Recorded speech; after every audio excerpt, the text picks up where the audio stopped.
got an eastern brown snake here who is covered in honey.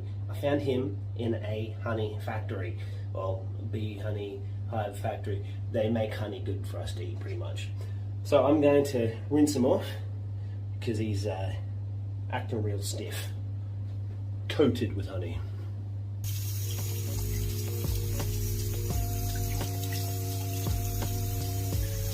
Bit of a nasty scar there.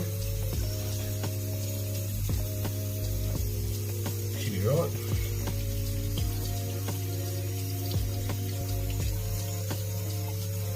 Looks like she got some ticks on her too. We'll take them off.